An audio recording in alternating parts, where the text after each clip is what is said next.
Hey everybody, and happy Friday. Hope that you had a good day and that you are ready to have a great weekend.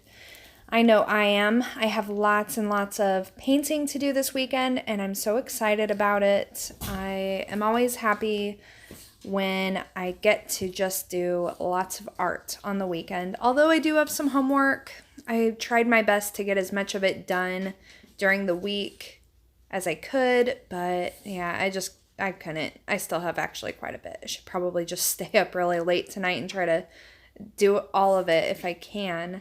Anyway, it was a nice day again. Finally, there was still some snow on the ground today, but for the most part, it was beginning to melt. It was probably about 45 degrees Fahrenheit, which is actually kind of just a really nice, perfect temperature to paint in my car because I can turn my car off and not have any heat on without getting terribly cold. And obviously it's not hot, and so I had my dogs with me and they were not uncomfortable. So it was a good day. Doing a little gouache sketch again today in my cottonwood sketchbook here. And yes, my palette is still filthy. I have not cleaned it. I just don't want to waste any paint. And speaking of not wanting to waste paint, you can see a tool that I love. It's called my tube wringer. Over there on my left, it's kind of on my knee right now, but you'll see me use it on a few of my tubes of gouache. And if you've noticed my tubes of gouache, they look like this. And I am obsessed with not wasting any paint because paint is expensive. And so this tube wringer makes sure that I use every little tiny bit of paint possible. You do have to be careful with it because even the slightest turn of that crank will have paint shooting out of the tube if you're not careful. So I don't use that every time I need to squeeze paint out, just every once in a while, just to push everything a little bit closer to the top of the tube. And I highly recommend it.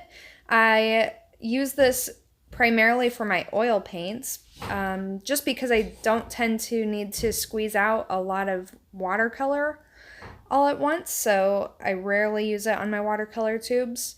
But with gouache, I feel like I use it a little bit more often because I go through gouache a lot faster than I go through watercolor.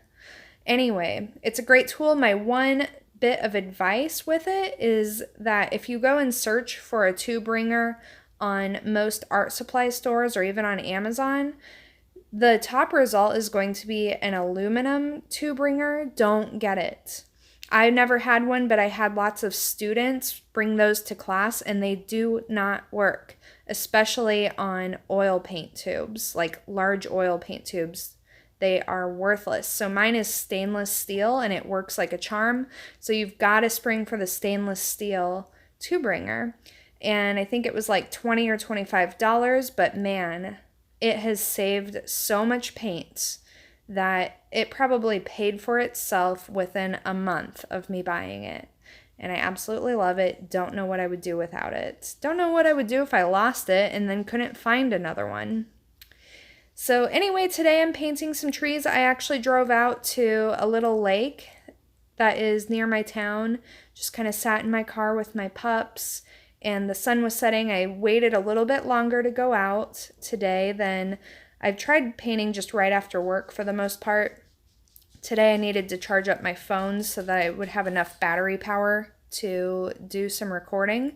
So I waited a little while, and I'm glad that I did because the sun was really going down. It made it a little bit tricky, of course, to paint because the light is constantly changing, especially the light that is reflecting on the lake, which is behind this little mass of trees, which the trees are really my focal point, so I had to keep reminding myself to not get obsessed with the background in the water.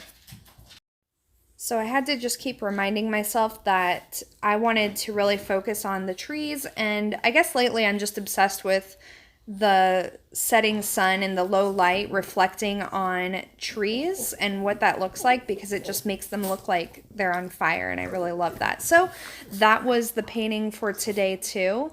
And at some point I decided that I was only going to use this one brush. It's actually the largest brush that came in this set, and I decided for some reason, but that would be kind of my challenge for today, just to try to stick with using one brush, because first of all, using your largest brush will often result in a much looser painting because you just kind of have to let go of some details in order to accommodate that. And then it's also a great exercise because it just teaches you how to use one brush in so many different ways and just to be a little bit more versatile. Honestly, I've still got brushes in this set that I've never used and definitely didn't need them all, but you know, I don't know, having more is okay sometimes. Anyway, my dogs are fighting in the background, so I think that I will go ahead and just end the voiceover, and I think that the sketch is pretty self-explanatory. It was just a nice day out by the lake with my precious dogs hanging out and trying to catch that light. So I hope that you guys have a great weekend, and I'll see you again tomorrow. Bye!